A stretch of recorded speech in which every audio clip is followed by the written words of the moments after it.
At 11:43 on the morning of September 20th, 1944, Lance Sergeant John Daniel Baskyfield crouched behind a 6-pounder anti-tank gun on the northern approach to Arnhem Bridge, watching two Tiger armored tanks through the smoke, 180 yards away. Tanks his fellow officers had said his weapon couldn't kill for 3 days. 21 years old, North Africa veteran, 2 confirmed armor kills. The Germans had 17 Panzers operating around the bridge perimeter, and in the past 48 hours, they had destroyed 8 British positions and killed 23 men from the 2nd Battalion. Baskyfield's company commander had called his gun a pop gun. The other sergeants called it the museum piece. When he had deployed the Ordnance QF 6-pounder with its dated traverse mechanism and thin gun shield at Grantham Airfield, the artillery officer wanted to know if this was meant for reconnaissance vehicles or actual tanks. Baskyfield explained it was for Tigers, if you knew where to shoot them. They dropped into Arnhem before anyone believed him. Baskyfield spent the first 2 days watching other crews man their Piats, while his own guns sat positioned in a crater the staff dismissed as tactically useless. He had requested permission to study the Soviet after-action report from Prokhorovka. 5 days earlier, on September 15th, a Red Army liaison officer had delivered a leather portfolio marked classified. Inside was the battle report he had memorized during the flight to Holland. How Captain Anatoly Merkulov's battery of 4 76mm guns destroyed 17 German tanks in 40 minutes on July 12, 1943. The 6-pounder weighed 2,520 pounds. Its armor-piercing rounds could penetrate 74mm of steel at 1,000 yards, but only at perpendicular impact. The Tiger, when facing him now, had 100mm frontal armor at optimal angles. German tank doctrine called the 6-pounder operationally negligible at combat ranges. Soviet doctrine from Prokhorovka said otherwise. Don't shoot the front, wait for the flank, fire when they turn.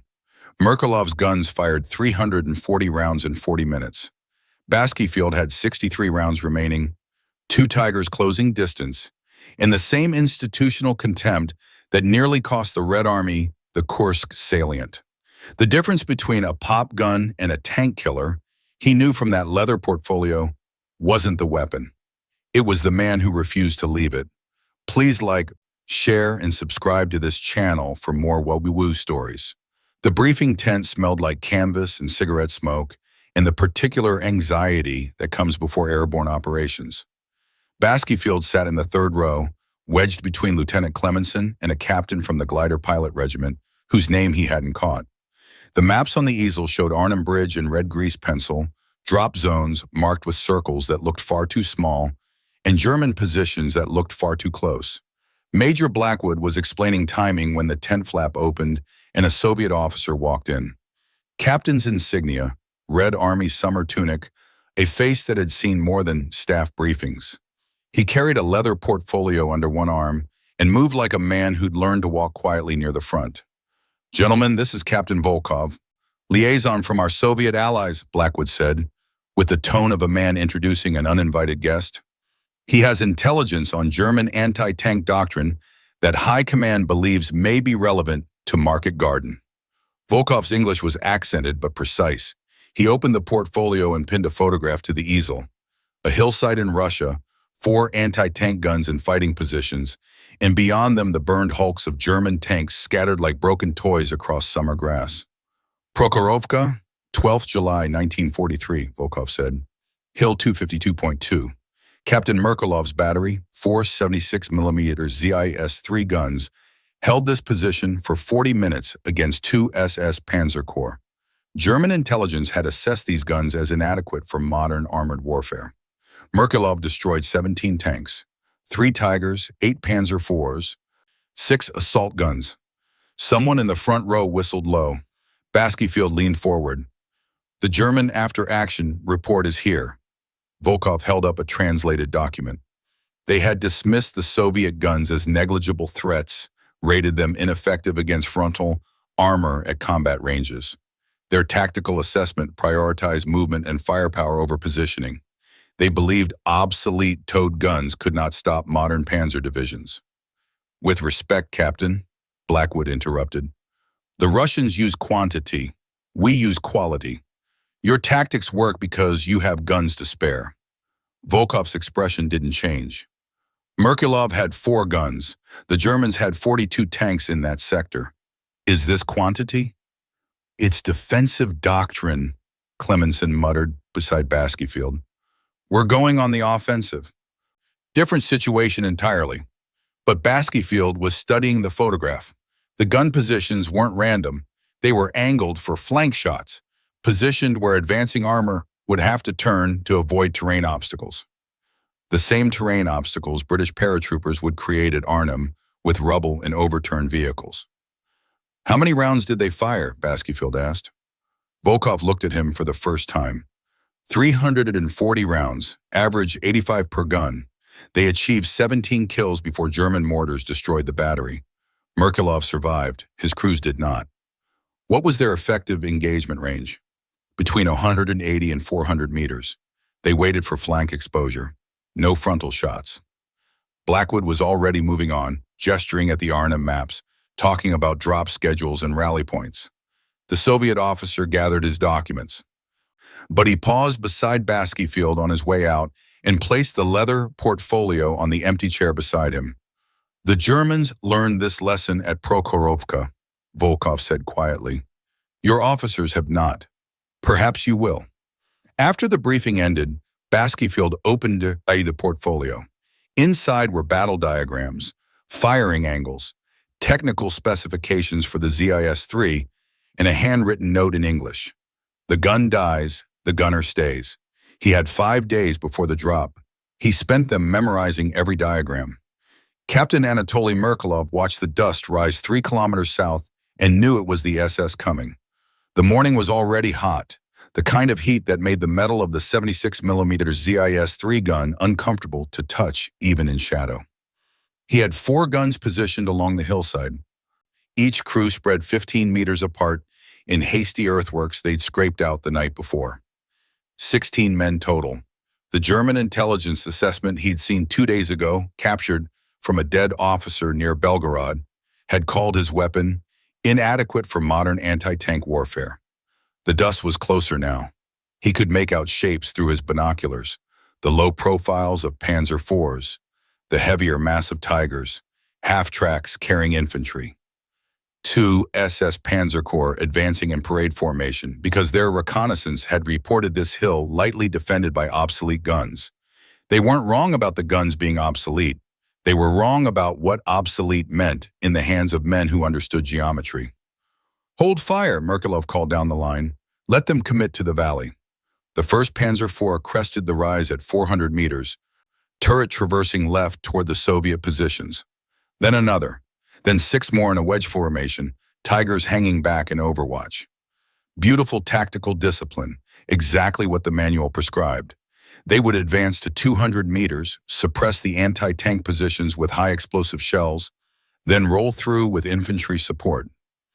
At 380 meters, the lead panzer turned slightly to avoid a depression in the ground, probably a shell crater from yesterday's artillery exchange. The turn exposed the side hull at a 30-degree angle. Gun 1, target left, left, range 380, side hull, fire when ready. The ZIS-3 barked. The armor-piercing round hit the Panzer's side skirt and punched through into the engine compartment. The tank didn't explode. It just stopped, smoke curling from the vents. The crew bailed out into machine gun fire from the infantry Merkulov had positioned in the tree line. Then all 4 guns were firing. Merkulov had briefed his crews for 3 hours the previous night. No frontal shots, wait for the turn, aim for the tracks or side hull, fire fast, but fire discipline. The Germans were reacting now, turrets swinging toward the hill, but they were still moving forward because stopping in the kill zone was death. Each move exposed flanks. Each turn to engage a gun position opened angles for another gun. Gun 3 destroyed a Tiger at 220 meters, a golden shot into the turret ring where the armor was thinnest. Gun 2 disabled 2 Panzer IVs in 18 seconds. The Germans were firing back now, high explosive shells impacting along the hillside. And Merkulov felt something hot slash across his ribs but kept calling targets. The 1st gun took a direct hit at 547. 3 men dead instantly. The second gun's shield was blown off by a Tiger's main gun at 0552. But the crew kept firing with no protection until a mortar round landed in their position. Merkulov's own gun destroyed its 11th kill, a Stoji-3, before the breech mechanism jammed from overheating. At 0608, German mortars found the range. Merkulov was thrown 6 meters by the blast that destroyed his gun, shrapnel opening his left shoulder and right thigh. Through the ringing in his ears, he heard the fourth gun still firing. Then it stopped too. When the smoke cleared, 17 German tanks were burning in the valley. Merkulov's battery was destroyed. 12 of his 16 men were still, but the 2 SS Panzer Corps had pulled back to regroup, and the hill remained Soviet ground. The inadequate guns had held. The Horsa glider hit Dutch soil at 1423, harder than the pilots had promised, and Baskyfield felt his teeth crack together as the landing gear tore through a hedgerow. The glider skidded 60 yards before stopping at an angle that put the cargo door facing a drainage ditch. Someone was shouting about getting the gun out before German fighters spotted them. Baskyfield was already moving. The 6-pounder sat strapped to its carriage in the center of the glider. 2,120 pounds of Ordnance QF anti-tank gun that the artillery planners had deemed marginally sufficient for airborne operations. 2 wheels, a split trail, a gun shield barely thick enough to stop rifle rounds. Baskyfield's crew, Privates Davison, Jennings, and Corporal Murray, unstrapped the restraints and manhandled the weapon down the ramp into ankle-deep mud. "Christ, Sarge, this thing weighs more than my mother-in-law," Murray grunted. "Your mother-in-law can't kill a Panzer," Baskyfield said. "Move it." They had 2 guns assigned to Baskyfield's section. The second crew landed 400 yards east in another glider, and by 1510 both guns were assembled at the rally point where Lieutenant Colonel Frost was already organizing the march to Arnhem Bridge, 8 miles on foot. The guns had to be man-hauled the entire way because the jeeps hadn't arrived yet, probably at the bottom of the North Sea or burning in a field somewhere with German fighter holes through them. Major Tatham Warder walked past with his umbrella, which he carried into combat because he couldn't remember passwords. He glanced at Baskyfield's gun and smiled. "Ah, the pop guns arrive. Planning to scratch their paint, Sergeant?" "Planning to kill them, sir." "Optimistic. Tiger has 100mm frontal armor. Your little toy penetrates what, 74mm at 1,000 yards? Under ideal conditions?" Tatham Warder wasn't being cruel, just stating tactical reality. "They'll laugh at you before they crush you." Baskyfield said nothing. He was thinking about Hill 252.2, about Merkulov's 4 guns and 17 dead tanks, about the German assessment that called the ZS-3 inadequate. The 6-pounder and the ZS-3 had nearly identical penetration values at combat ranges, nearly identical limitations against heavy armor. The Germans had believed their frontal armor made them invincible. They'd advanced in formation, confident and professional, right into the kill zone. "Don't shoot the front," Baskyfield said quietly. "What's that?" Tatham Warder asked. "Nothing, sir, just reminding myself."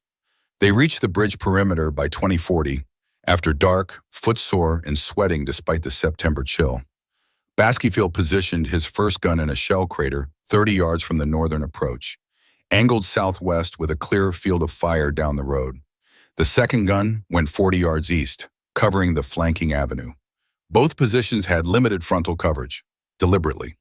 The crews dug in while Baskyfield walked the fields of fire, calculating angles, memorizing terrain features that would force enemy armor to turn. Captain Morris appeared with a map and a flashlight. "Decent positions, Sergeant, but realistically, if Tigers come, fall back to the bridge. No sense dying for guns that can't hurt them." "They can hurt them, sir. Not from the front they can't. You'll just announce your position and get flattened. Then we won't shoot from the front." Morris looked at him like he was explaining battlefield geometry to a child.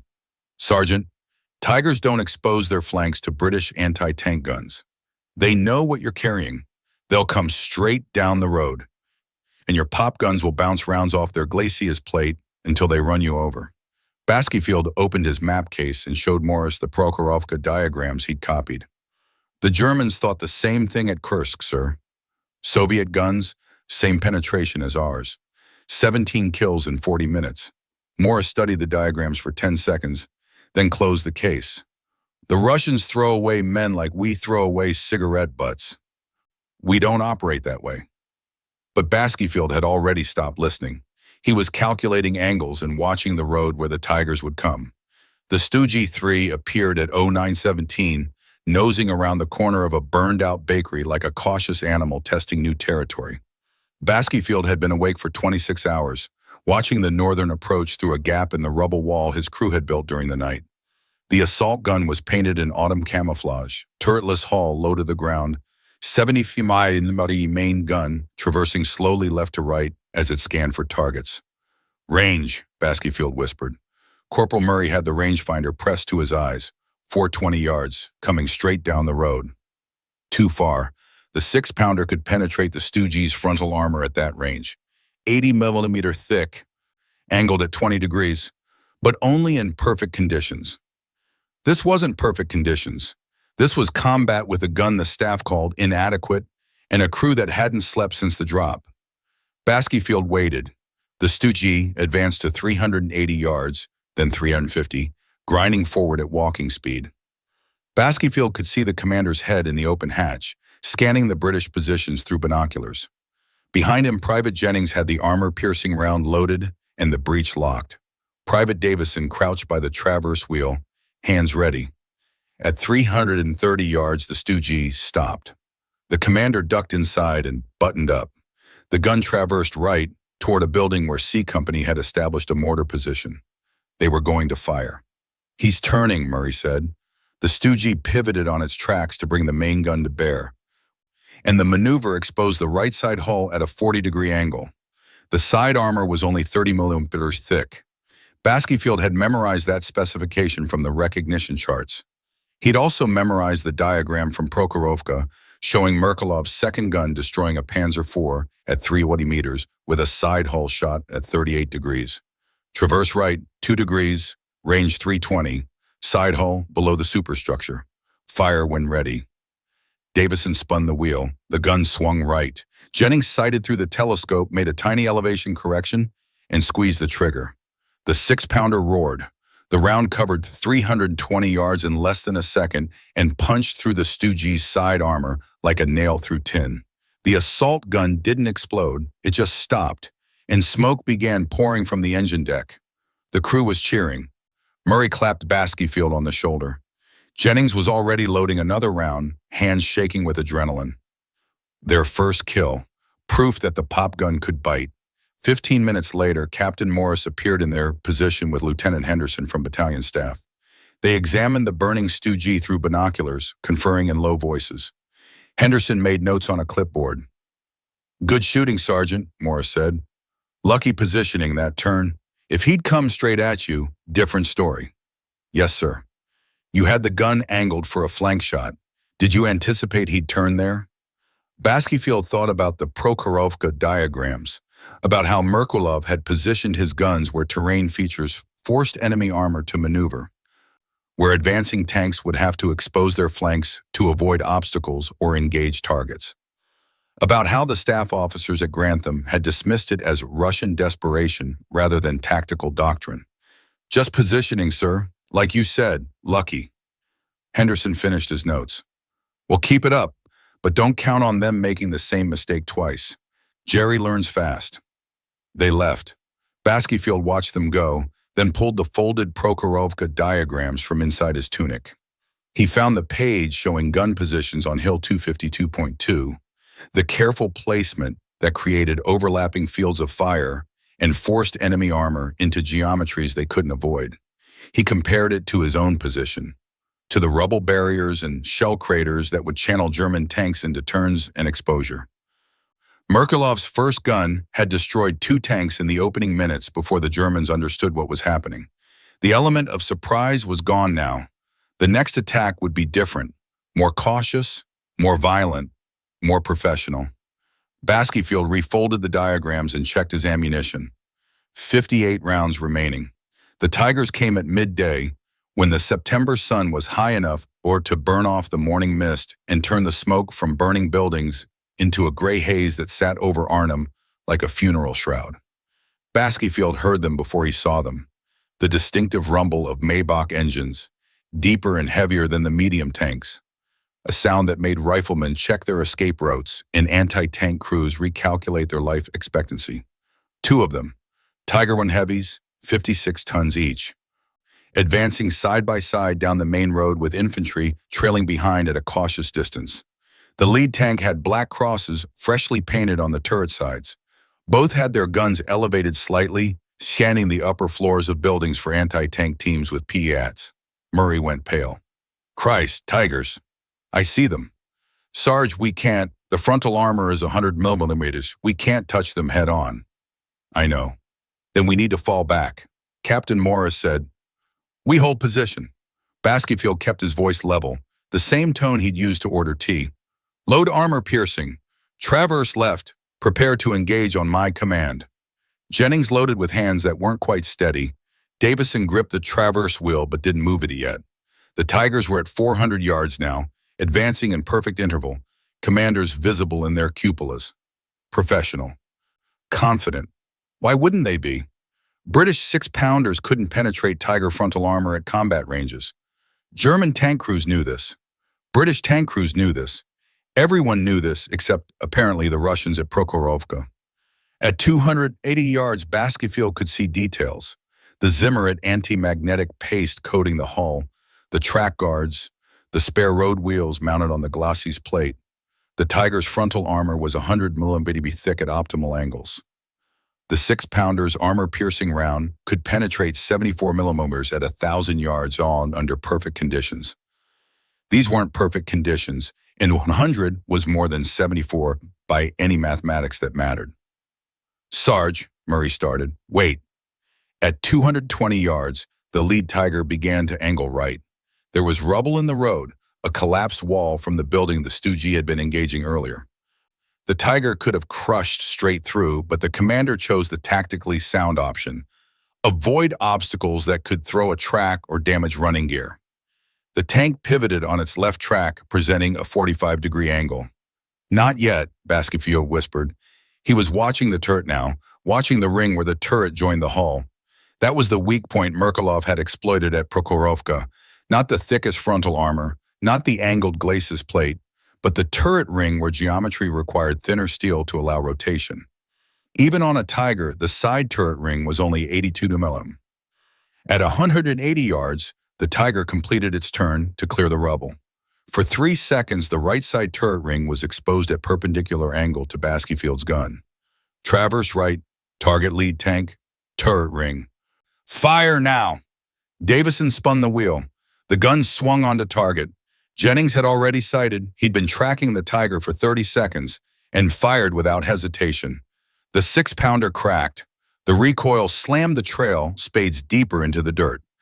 The armor-piercing round hit the Tiger's turret ring 180 yards away and punched through into the fighting compartment. For a moment, nothing happened.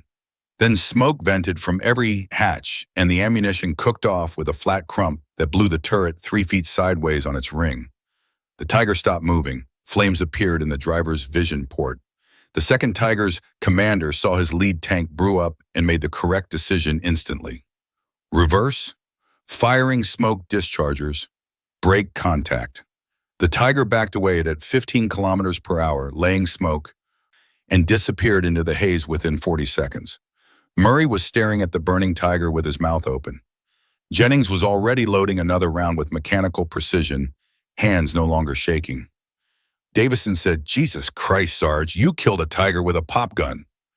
Merkulov killed 3, Baskerville said quietly. We're behind schedule. But his hands were shaking now too, the adrenaline catching up. He'd just killed a Tiger on with a weapon the entire British Army considered inadequate for the task. The Germans would know that now. They'd know the pop guns could bite. The next attack wouldn't give him 3 seconds of turret ring exposure. He counted his remaining ammunition, 57 rounds. The mortar started at 14:05, walking across the British perimeter in a pattern that told Baskerville the Germans had spotted both his gun positions. Professional counter-battery work, not random harassment fire, but deliberate targeting of the weapons that had killed their Tiger. The first rounds impacted 60 yards north, throwing dirt and shrapnel against the buildings. Then 50 yards, then 40. They're ranging us, Murray said, pressed flat against the bottom of their shell crater. They know where we are. Baskyfield was watching the second gun position through the smoke, 40 yards east where Sergeant Patterson commanded the other 6-pounder crew. He could see Patterson moving, gesturing at his men to keep the gun operational, loading another round despite the mortars walking toward them. The next salvo landed 30 yards from Patterson's position. Then 20. The German forward observer was good, methodical, patient, adjusting fire in precise increments.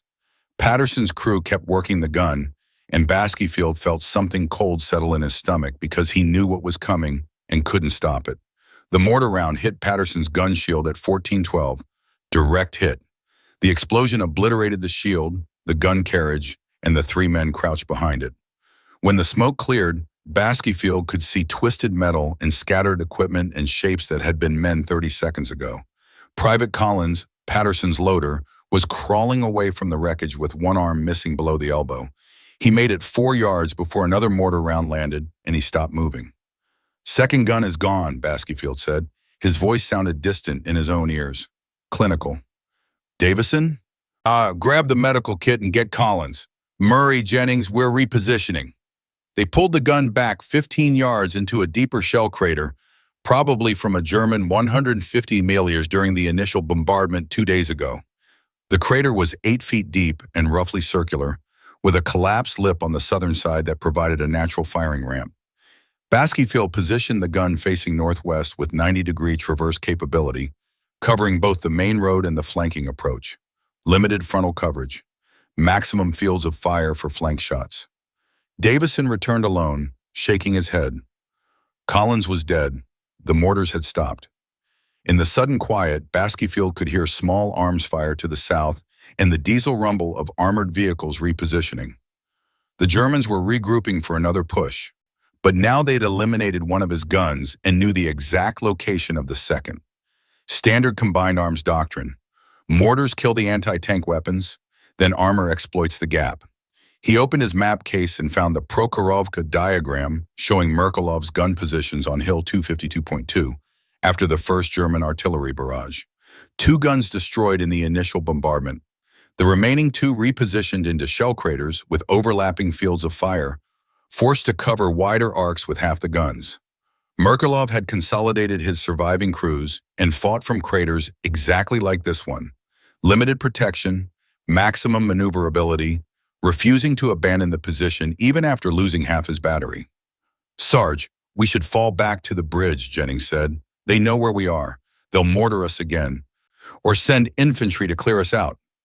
If we fall back, the Tigers come straight down the road with nothing to stop them," Baskyfield said. "We hold here.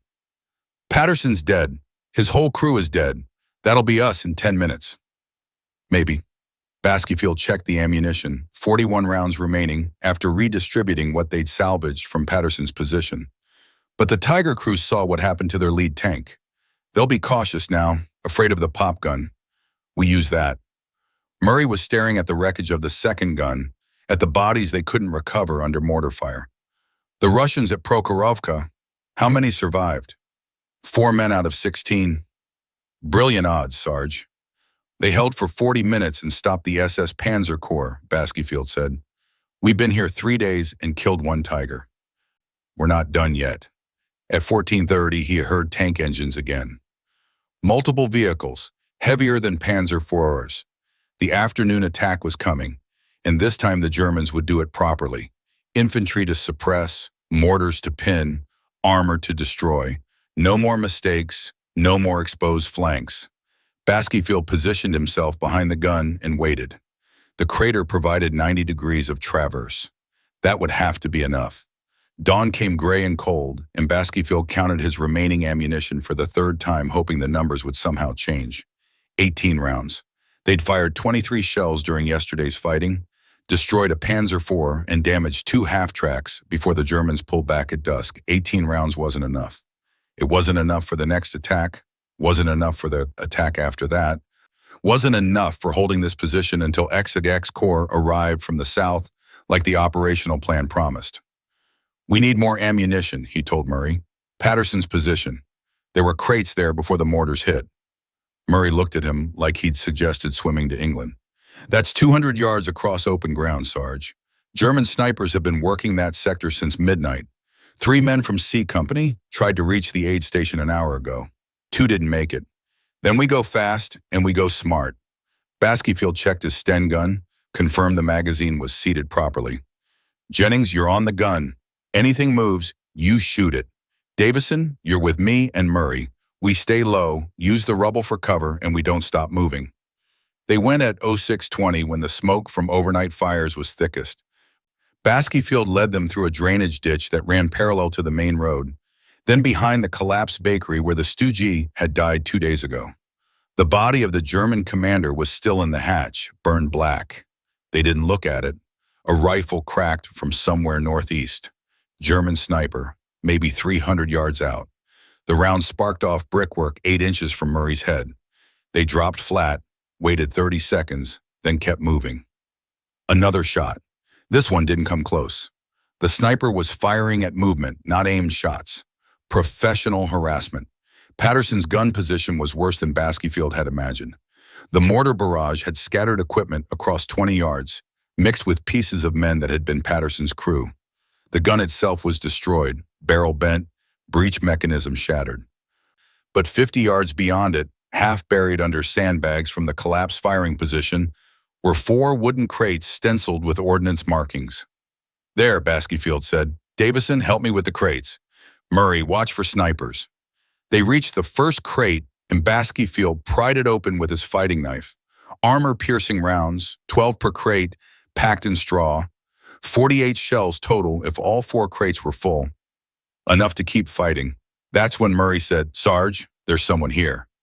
Behind the sandbags, partially covered by canvas, was Private Reynolds from Patterson's crew, or what was left of him. The mortar round had caught him from the side. Baskyfield didn't look too closely, but Reynolds' tunic pocket was open, and inside was a small field diary, the kind soldiers carried to record serial numbers and important information. Baskyfield pulled it out. The first page had Reynolds' name and service number. The second page had notes from the Prokhorovka briefing at Grantham Airfield, written in pencil in neat handwriting. Reynolds had been there, had heard the same lecture from Captain Volkov, had written down the same tactical principles. Wait for flank exposure. Don't shoot frontal armor. Position guns where terrain forces enemy maneuver. At the bottom of the page, underlined twice in heavy pencil, was a single sentence in English. The gun dies, the gunner stays. Baskyfield stared at it. Merkulov's maxim. The philosophy that held Hill 252.2 for 40 minutes against the SS Panzer Corps. Reynolds had written it down, had believed it enough to copy it into his diary, and then he'd stayed at his gun when the mortars came and died behind the shield exactly like Merkulov's crews had died. Sarge, we need to move, Davison whispered. Snipers ranging us. A rifle round snapped past, close enough to hear. Then another. The German had their position now, was walking fire toward them. Baskyfield put the diary in his pocket, grabbed one end of an ammunition crate, and ran. Davison took the other end. Murray grabbed a second crate. They made it back to their position in 90 seconds, gasping, and dropped into the crater as rifle fire kicked up dirt where they'd been standing. 2 more trips, 18 more minutes of German snipers in exposed ground and crates that weighed 40 pounds each. But by 07:15, they had all 48 rounds in their crater, stacked beside the gun, and Baskyfield's hands had stopped shaking. He opened Reynolds' diary again and read the maxim one more time. Then he showed it to his crew. This is why we don't fall back, he said. This is why we hold. Murray nodded slowly. Jennings touched the diary like it was something sacred. Davison just checked the ammunition count and said, 66 rounds total now, Sarge. We can work with that. At 08:00, they heard tank engines again. They came in force this time.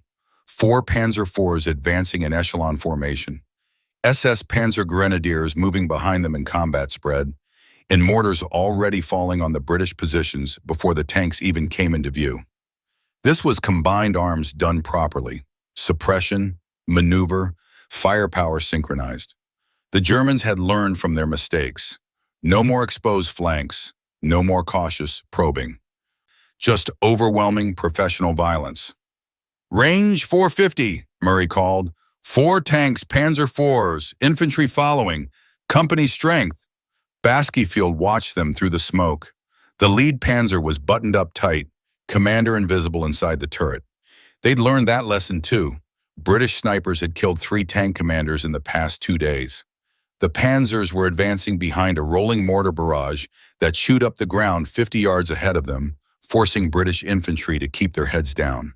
At 380 yards, the 2nd Panzer angled slightly to maintain interval. 3 seconds of side hull exposure at 40 degrees. Baskyfield fired. The round punched through below the turret ring. The Panzer slewed left, trailing smoke, crew bailing out into machine gun fire. The remaining 3 Panzers accelerated, closing the range faster than doctrine recommended, trying to get inside the 6-pounder's effective envelope before Baskyfield could reload. But Jennings was already loading, Davison was traversing, and at 280 yards the 3rd Panzer had to angle around a shell crater. Baskyfield fired again. Another penetration. Another kill. 2 tanks burning in 90 seconds. Then a mortar round landed 3 yards from their crater. Not a direct hit, but close enough. The blast picked up the gun carriage and flipped it sideways, breaking the trail arm and bending the traverse mechanism. Baskyfield was thrown against the crater wall. His ears were ringing. Blood was running from his nose. Murray wasn't moving. Jennings was clutching his left arm where shrapnel had opened it from elbow to wrist. The gun was destroyed. 64 rounds remaining and no weapon to fire them. The Panzers were at 200 yards now, grinding forward, main guns traversing toward British positions. This was where the tactical manual said to withdraw, fall back to secondary positions. Live to fight again. Baskyfield looked at Jennings. Can you walk? Yes, Sarge. Then follow me. There was another 6-pounder 150 yards forward, abandoned when its crew had been killed during yesterday's fighting. Baskyfield had seen it from their position, had marked it mentally as a backup because that's what Merkulov had done at Prokhorovka when his guns were destroyed. The Soviet captain had pulled his surviving crews to abandon guns and kept fighting.